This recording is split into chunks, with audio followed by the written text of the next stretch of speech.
Hello മക്കളെ, എല്ലാ കൂട്ടുകാർക്കും ഇലക്ട്രോ മാഗ്നറ്റിക് ഇൻഡക്ഷൻ്റെ മറ്റൊരു വീഡിയോയിലേക്ക് സ്വാഗതം.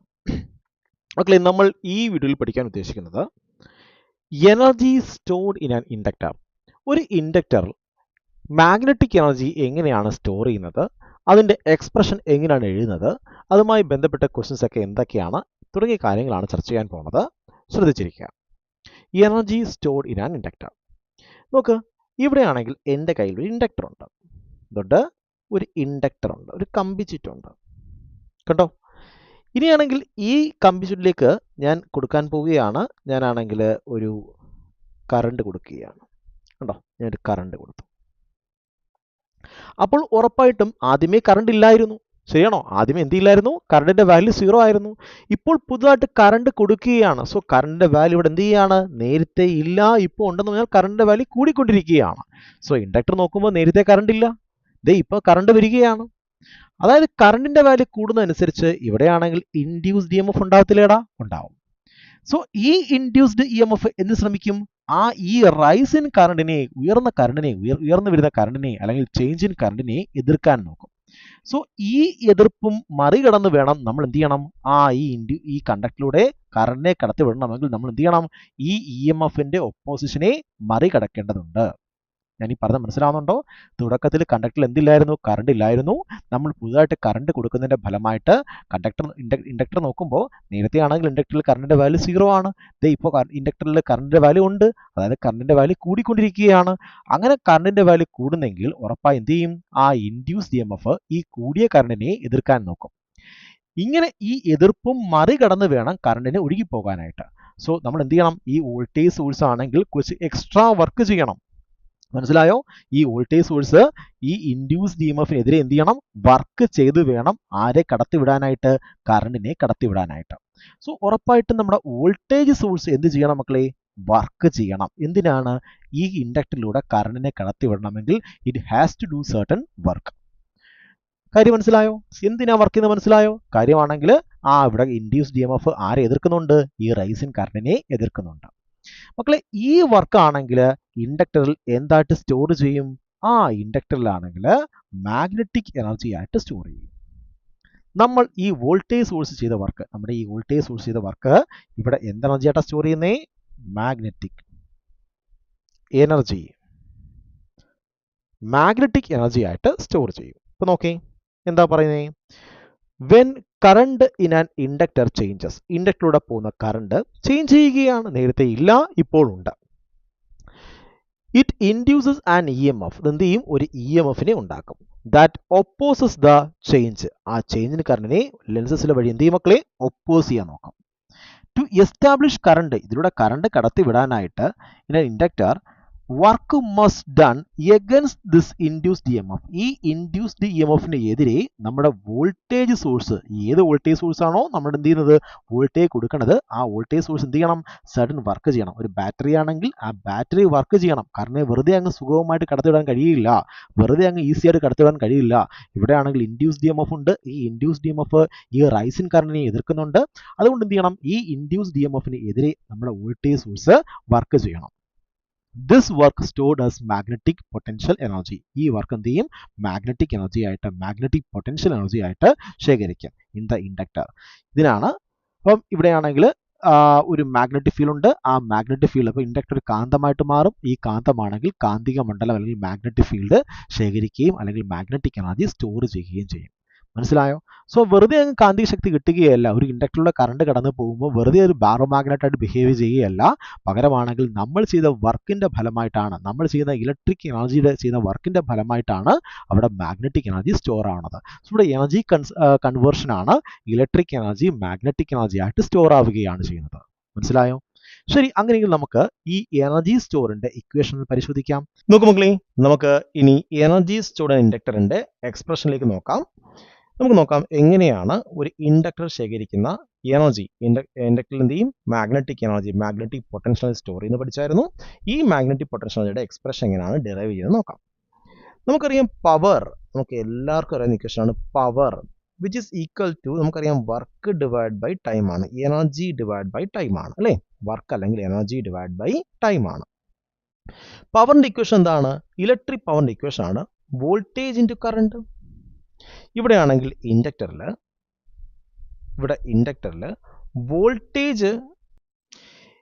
വോൾട്ടേജ് അല്ലെങ്കിൽ ഇ എം എഫ് ഉണ്ടാവത്തില്ലേ, ഇൻഡ്യൂസ്ഡ് ഇ എം എഫ് ഉണ്ടാവത്തില്ലേ മക്കളെ? ഇൻഡ്യൂസ്ഡ് ഇ എം എഫിൻ്റെ ഇക്വേഷൻ എന്താടാ? Induced E M F which is equal to minus L D I by D T ആണ്. ഓർമ്മയുണ്ടോ? ഇൻഡ്യൂസ്ഡ് ഇ എം എഫ് നമ്മൾ കഴിഞ്ഞ വീട്ടിൽ പഠിച്ചതാണ്. സെൽഫ് ഇൻഡക്ഷനിൽ ഇതിനകത്തുണ്ടാകുന്ന ഇൻഡ്യൂസ്ഡ് ഇ എം എഫ് എന്ന് പറഞ്ഞു കഴിഞ്ഞാൽ എത്രയാണ്? E which is equal to minus L D I by D T. ഇതിൻ്റെ മീനിങ് എന്താണ്? ഇൻഡ്യൂസ്ഡ് ഇ എം എഫിൽ always opposes the change in current. ഇതിനെ വിളിക്കുന്ന പേരാണ് സെൽഫ് ഇൻഡക്ഷൻ എന്ന് പറയുന്നത്. ഇൻഡ്യൂസ് ചെയ്യുന്ന ഇ എം എഫ് എന്ത് ചെയ്യും? ഒരു കോയിലാണെങ്കിൽ റൈസ് ചെയ്യുന്ന കറണ്ടിനെ എന്ത് ചെയ്യും?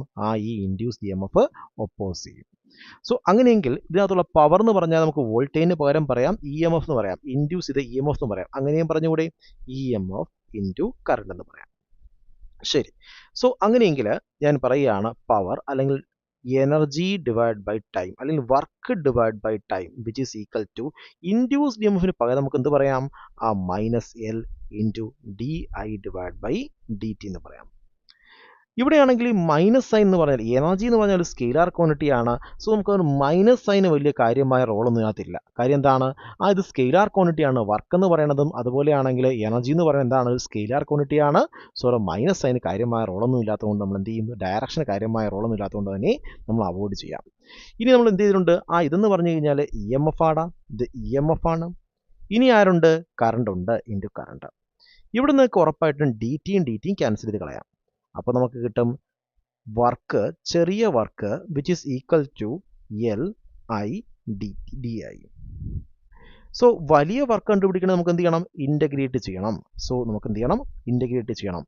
ആരാണ് ഇവിടെ ചെറുതായിട്ട് വരുന്നത്? ആരാണ് ചേഞ്ച് ചെയ്യുന്നത്? കറണ്ടാണ്. 0യിൽ നിന്നും ഐ വരെ കറണ്ടാണ് റൈസ് ചെയ്യുന്നത്. സോ 0 to I എന്ന് പറയുന്നത് എന്താണ്? ആദ്യം കറണ്ടിൻ്റെ വാല്യൂ 0 ആയിരുന്നു. പിന്നെ കറണ്ട് കൂടി ഐ വരെ കൂടുന്നതിൻ്റെ ഫലമായിട്ടാണ് നമ്മൾ വർക്ക് ചെയ്യേണ്ടി വരുന്നത്. ശരിയാണോ?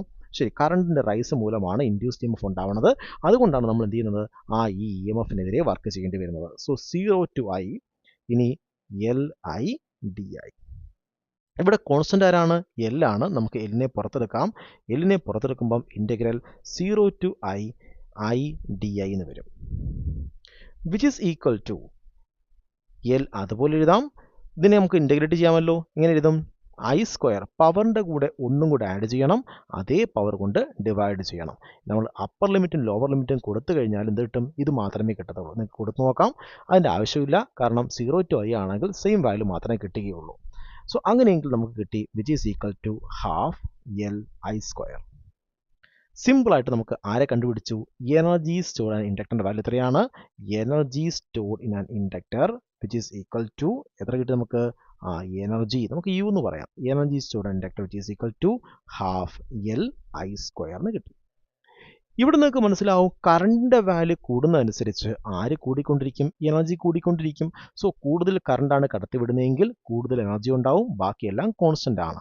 സോ ഇവിടെ ഗ്രാഫ് വരച്ചു കഴിഞ്ഞാൽ ഇവിടെയാണെങ്കിൽ കറണ്ട് അതുപോലെ കറണ്ട് പൊട്ടൻഷ്യൽ എനർജി ഗ്രാഫ് വരച്ചു കഴിഞ്ഞാൽ പൊട്ടൻഷ്യൽ എനർജി കറണ്ട് തിരിച്ച് വരയ്ക്കാം. Potential energy magnetic potential energy അതുപോലെയാണെങ്കിൽ കറണ്ട് ഗ്രാഫ് വരച്ചു കഴിഞ്ഞാൽ നമുക്ക് കറണ്ട് കൂടുന്നതനുസരിച്ച് പൊട്ടൻഷ്യൽ എനർജി എക്സ്പോണൻഷ്യൽ ഇങ്ങനെ എന്ത് ചെയ്യും? റൈസ് ചെയ്തുകൊണ്ടിരിക്കും. മനസ്സിലായോ? സോ സിമ്പിൾ അല്ലേ മക്കളെ? So simple. ഇനി നോക്കണം. ഇനി നമുക്ക് അടുത്ത ഭാഗത്തേക്ക് നോക്കാം. നമ്മുടെ അടുത്ത ടോപ്പിക്കാണ് energy density in magnetic field. അതായത് നമ്മുടെ ഇൻഡക്ടർ ഉണ്ടടാ. ഇത് നമ്മുടെ ഇൻഡക്ടറാണ്. അതിലൂടെയാണെങ്കിൽ കറണ്ട് ചേഞ്ച് ചെയ്യുകയാണ്. അതിൻ്റെ ഫലമായിട്ട് ഇവിടെയാണെങ്കിൽ ഇൻഡ്യൂസ്ഡ് ഇ എം എഫ് ഉണ്ടാകും. ശരിയാണോ? അതുപോലെയാണെങ്കിൽ ഇവിടെ എന്തുണ്ടാവും? നമ്മൾ എക്സ്ട്രാ വർക്ക് ചെയ്യണം. ഇവിടെയാണെങ്കിൽ ഒരു വോൾട്ടേജ് സോഴ്സ് ഉണ്ടെങ്കിൽ ഈ വോൾട്ടേജ് സോഴ്സ് ആണെങ്കിൽ എന്ത് ചെയ്യണം? എക്സ്ട്രാ വർക്ക് ചെയ്യണം. Voltage source should do extra work against ആർക്കാണ്? Induced E M F. So induced E M എഫിന് എതിരെ എന്ത് ചെയ്യണം? കുറച്ച് എക്സ്ട്രാ വർക്ക് കൊടുത്താൽ മാത്രമേ നമുക്ക് ഈ കറണ്ട് ഇതിലൂടെ കയറ്റാൻ കഴിയുകയുള്ളൂ. സോ ഈ വർക്ക് എന്തായിട്ട് സ്റ്റോർ ചെയ്യും? ഈ വർക്ക് ആണെങ്കിൽ മാഗ്നറ്റിക് പൊട്ടൻഷ്യൽ എനർജി ആയിട്ട് ശേഖരിക്കും. സോ ഇവിടെ മാഗ്നറ്റിക് എനർജി ഉണ്ട് അല്ലേ, ഇവിടെ മാഗ്നറ്റിക് എനർജി ഉണ്ടടാ. സോ ഇൻഡക്ടറിനുള്ളിൽ എന്തുണ്ട്, മാഗ്നറ്റിക് എനർജി ഉണ്ട്. അങ്ങനെയെങ്കിൽ ഒരു യൂണിറ്റ് വോളിയം എടുത്തു കഴിഞ്ഞാൽ ഒരു യൂണിറ്റ് വോളിയത്തിൽ എത്ര മാഗ്നറ്റിക് എനർജി ഉണ്ട്, അതായത് എനർജി പെർ യൂണിറ്റ് വോളിയം. ഇതിനെ വിളിക്കുന്ന പേരാണ് എനർജി ഡെൻസിറ്റി. സോ എന്താണ് എനർജി ഡെൻസിറ്റി എന്ന് പറയുന്നത്? സോ ഇൻഡക്ടറിനുള്ളിൽ എന്ത് എനർജി ഉണ്ട്, മാഗ്നറ്റിക് എനർജി ഉണ്ട്. ഒരു യൂണിറ്റ് വോളിയം എടുത്തു കഴിഞ്ഞാൽ എത്ര മാഗ്നറ്റിക് എനർജി ഉണ്ട്, ഇതിനെ വിളിക്കുന്ന പേരാണ് എനർജി ഡെൻസിറ്റി. സോ നമുക്ക് എനർജി ഡെൻസിറ്റി കണ്ടുപിടിക്കാം. എനർജി ഡെൻസിറ്റി എങ്ങനെയാണ് കിട്ടുന്നത്? നമുക്കറിയാം എനർജി ഡെൻസിറ്റി എന്ന് പറയുന്നത് എന്താണ്, എനർജി ഡിവൈഡ് ബൈ വോളിയം ആണ്. സോ ആദ്യം നമുക്ക് എനർജിയുടെ ഇക്വേഷൻ എഴുതാം. എനർജി അല്ലെങ്കിൽ work which is equal to half L I square. ഇവിടെ നമുക്ക് രണ്ട് ആൾക്കാരെ വേണം. ആരൊക്കെ വേണം? എല്ലിനെ വേണം. സോ നമുക്ക് എല്ലിനെ കണ്ടുപിടിക്കാം. ഇൻഡക്ടറിന്റെ എല്ലിന്റെ വാല്യൂ എത്രയാണ്? നിങ്ങൾ പറയും sir μ0 n square A divide by L ആണ്. μ0 n square A divide by L ആണ് എന്ന് പറയുന്നത് നമ്മുടെ സെൽഫ് ഇൻഡക്ടൻസിന്റെ വാല്യൂ. ഇത് കിട്ടിക്കഴിഞ്ഞു. അടുത്ത ആര് വേണം? നമുക്ക് ഐ വേണം. ശരിയാണോ? ഐ വേണം. ഐ എവിടുന്ന് കിട്ടും? നമുക്കറിയാം ഈ ഐൻ്റെ വാല്യൂ ഇവിടുന്ന് കിട്ടും. നമുക്ക് ഇവിടുത്തെ ബീൻ്റെ വാല്യൂ കണ്ടുപിടിക്കാം. ഇവിടുത്തെ ബീൻ്റെ വാല്യൂ നോക്കാം. B which is equal to μ0 n I divide by L അല്ലേടാ? ആണ്. അങ്ങനെയെങ്കിൽ I which is equal to എങ്ങനെ പറയാം? I which is equal to B നമ്മൾ ഇവിടെ എടുത്തിട്ടുണ്ട്. ഈ എല്ലിനെ ഇവിടെ കൊണ്ടുപോവാ. എൽ ഇവിടെ ആയി. പിന്നെ ആരുണ്ട്? μ0 ഉണ്ട്. പിന്നെ ആരുണ്ട്? n ഉണ്ട്. സോ ഐ സ്ക്വയർ എന്ന് പറഞ്ഞു കഴിഞ്ഞാൽ എങ്ങനെ എഴുതാം? ഹാഫ് നമ്മൾ അതുപോലെ എഴുതി. എല്ലിന് പകരം പറയണം μ0 n square A divide by L into I square B square L square divide by μ0 square N square. ഇനി നമുക്ക് എന്ത് ചെയ്യാം? നമുക്ക് ആവശ്യമില്ലാത്ത ടേംസ് എല്ലാം കട്ട് ചെയ്ത് കളയാം. എൻ സ്ക്വയറും എൻ സ്ക്വയറും ക്യാൻസൽ ആയിപ്പോയി. ഇവിടുത്തെ ഒരു എല്ലും ഇവിടുത്തെ ഒരു എല്ലും ക്യാൻസൽ ആയിപ്പോയി. ഇവിടുത്തെ ആണെങ്കിൽ പിന്നെ ക്യാൻസൽ ആവാൻ ഉണ്ടോ? ഇനി ക്യാൻസൽ ആവാനൊന്നുമില്ല അല്ലേ? സോ നമുക്ക് എന്ത് കിട്ടി മക്കളെ? ഇവിടെ നമുക്ക് കിട്ടി which is equal to half. നമ്മൾ അതുപോലെ എഴുതി. ഇവിടെ μ0 ഉണ്ട്. ഇവിടെ ഒരു μ0 ഉണ്ട്. μ0 ഉണ്ട്. അത് ക്യാൻസൽ ചെയ്ത് കളയാം. ശരിയല്ലേ? പിന്നെ ഇവിടെ എന്തുണ്ട്? അടിയിലൊരു μ0 കിടപ്പുണ്ട്. ഹാഫ് μ0 ഉണ്ട്. ഇനി ഇവിടെ എന്തുണ്ട്? ഇവിടെ ആണെങ്കിൽ ബി സ്ക്വയർ ഉണ്ട്. ഇവിടെ ഒരു ഏരിയ ഉണ്ട്. ഇവിടെ ഒരു എക്സ്ട്രാ ലെങ്തും കിടപ്പുണ്ട്. സോ ഇതാണ് എനർജി എന്ന് പറയുന്നത്. ഈ ഏരിയ ഇൻറ്റു ലെങ്ത് എന്താണ് മക്കളെ? ഇത് വോളിയം ആണെന്ന് നമുക്കറിയാം. എന്താണിത്? വോളിയം. സോ നമുക്ക് എന്താ വേണ്ടുന്നത്? എനർജി ഡിവൈഡ് ബൈ വോളിയം ആണ് നമുക്ക് വേണ്ടുന്നത്. അപ്പോൾ നമുക്ക് എന്ത് ചെയ്യാം? ഈ വോളിയത്തെ താഴെ കൊണ്ടുവരാം. ഈ ഏരിയ ഇൻറ്റു എൽ താഴെ കൊണ്ടുവരാം. സോ നമുക്ക് എന്ത് കിട്ടും? Energy divide by volume. Energy density which is equal to half B square divide by μ0 എന്ന് കിട്ടും. നമുക്ക് എനർജി ഡെൻസിറ്റിയുടെ വാല്യൂ കിട്ടി. അപ്പോൾ എനർജി ഡെൻസിറ്റിയുടെ വാല്യൂ എത്രയാണ്? Half B square divide by μ0. Okay ആണോ മക്കളെ? സിമ്പിൾ അല്ലേടാ? സോ കൂടുതൽ മാഗ്നറ്റിക് ഫീൽഡ് ഉണ്ടെങ്കിൽ കൂടുതൽ എനർജി ഡെൻസിറ്റി ഉണ്ടാവും. കൂടുതൽ കറണ്ട് ഉണ്ടെങ്കിൽ കൂടുതൽ മാഗ്നറ്റിക് ഫീൽഡ് ഉണ്ടാവും. ഓക്കെ ആണോ? So simple concept. ഇനി നോക്കാം. Magnetic energy is stored in magnetic field. ഉണ്ടോ? മാഗ്നറ്റിക് എനർജി എന്ത് ചെയ്യും? ഇൻഡക്ടർ എന്ത് ചെയ്യും? Magnetic field. ഇൻഡക്ടർ ആണെങ്കിൽ ഇൻഡക്ടറിനുള്ളിൽ മാഗ്നറ്റിക് ഫീൽഡ് ഉണ്ട്. ഈ മാഗ്നറ്റിക് ഫീൽഡ് ആര് സ്റ്റോർ ചെയ്യും? മാഗ്നറ്റിക് എനർജി സ്റ്റോർ ചെയ്യും. ഇവിടുത്തെ എനർജി ഡെൻസിറ്റി വാല്യൂ എത്രയാണ്? Energy density. നമ്മൾ സാധാരണ എനർജി ഡെൻസിറ്റിയെ യു ബാർ എന്ന് എഴുതാനാണ് സൂചിപ്പിക്കണം. അതിന്റെ മീനിങ് എന്താണ്? എനർജി ഡിവൈഡ് ബൈ വോളിയം എന്നാണ്. ഇക്വേഷൻ എന്താണ്? ഹാഫ് എഴുതണം B square divide by μ0. Okay ആണോ? ഇനിയാണെങ്കിൽ ഇതുപോലെ നമ്മൾ പഠിച്ചതാണ് കപ്പാസിറ്ററിന്റെ കേസിൽ. ഇത് കപ്പാസിറ്റർ ആണ്. കപ്പാസിറ്റർ ആണെങ്കിൽ നമ്മൾ കറണ്ട് കൊടുക്കുന്നതിൻ്റെ ഫലമായിട്ട് ഇവിടെ ഇലക്ട്രിക് ഫീൽഡ് ഉണ്ടാവും. കപ്പാസിറ്ററുകളുടെ പ്ലേറ്റിനിടയിൽ എന്തുണ്ടാവും? ഇലക്ട്രിക് ഫീൽഡ് ഉണ്ടാവും. ഈ ഇലക്ട്രിക് ഫീൽഡ് ആര് ശേഖരിക്കും? ഇലക്ട്രിക് എനർജി ശേഖരിക്കും. ഇവിടെ ആരാണ്? Magnetic energy.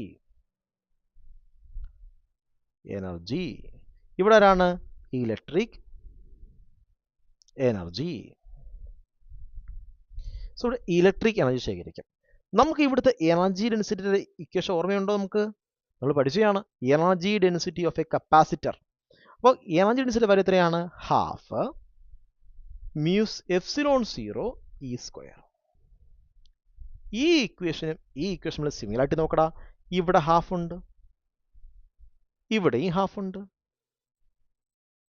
ഇവിടെ ഇ സ്ക്വയർ ഉണ്ട്, ഇവിടെ ബി സ്ക്വയർ ഉണ്ട്. ഇവിടെ എപ്സിലോൺ 0 ആണെങ്കിൽ ഇവിടെ എന്തായിരിക്കും 1/μ0 ആണ്. ഇതാണ് വ്യത്യാസം. ഓക്കെ ആണോ? ശരി. അപ്പോൾ ആരും സിമിലർ ആണ്. നമ്മളുടെ ആണെങ്കിൽ കപ്പാസിറ്ററിൻ്റെ എനർജി ഡെൻസിറ്റിയും കപ്പാസിറ്ററിനകത്ത് ശേഖരിക്കുന്ന എനർജിയുടെ ഡെൻസിറ്റിയും അതുപോലെയാണെങ്കിൽ ഇൻഡക്ടറിനകത്ത് ശേഖരിക്കുന്ന മാഗ്നറ്റിക് എനർജിയുടെ ഡെൻസിറ്റി എന്താണ്? ഏതാണ്ട് സിമിലർ ആയ ഇക്വേഷൻ ആയിട്ട് നമുക്ക് ഫീൽ ചെയ്യുന്നുണ്ട്.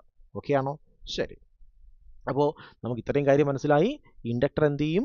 മാഗ്നറ്റിക് എനർജി, മാഗ്നറ്റിക് പൊട്ടൻഷ്യൽ എനർജിയെ മാഗ്നറ്റിക് ഫീൽഡ് ശേഖരിക്കും. കപ്പാസിറ്റർ എന്ത് ചെയ്യും?